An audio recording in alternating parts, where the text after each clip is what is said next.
Ebi bigambire Father Elpidius Binobganzi orwana mukuru wa Bitoma Catholic Parish wabyariye hamukoro gwo kurundana sente zo kunduza ishomero rya Ruharo Primary School hamwe no kureta amashanyarazi ahamwanya gw'ishomero otireho nekerezia ya Saint Rwanga erukushangwa Ruharo Bushenyi. Tubamukama mwena obutumwa bunkubaha no kugira ngo buri yomwe agire umuhimbo kandi oreke kwegaya.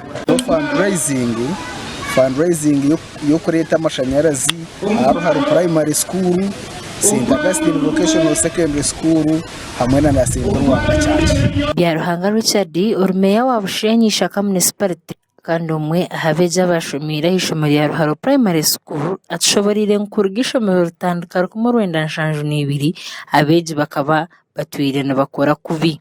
Rakoze rejo myaka yo kubanza ahabwa discipline icyo kubanza abazira betorire icyangeke niko bazire bitu bashoye kwito n'abandi bakabaryo banta batakwitegereza mu nungu by'ubwegese. Byarugaba Aureliano agarukira yashaba government ukubumbe challenge z'abashomesa hamwe no buraro bw'abeji icyari kutekateka ngo ntiza kongera hakora kurunje kwa beji.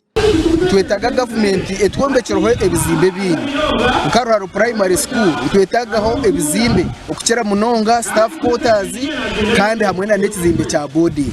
Chemerirwe Arosias obira chairman w'umukoro atishoborire ngo mu fundraising eji haragire mu sente zuri kwingana miliyoni 16 ngisewe n'eshahigana za siminti eziraba yamba mu kureta amashanyarazi hamwe no kunduza ishomero nuko kusima buryo umwe ahabo bushagice.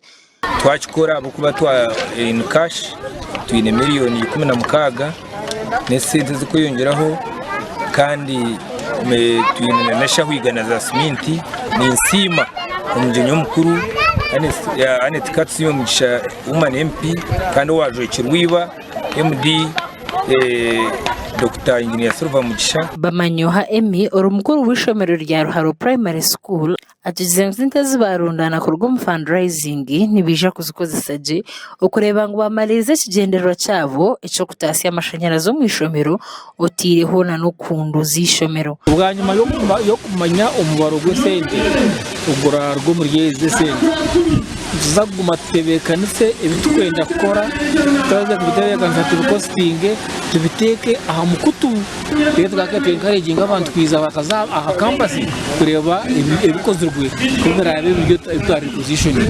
Amakuru agagasha kwa Olivia na Sasira aba Sky Television agenshonga umurushenyi munonga kandi mbashaba ngo pagire fundraising kandi ahandi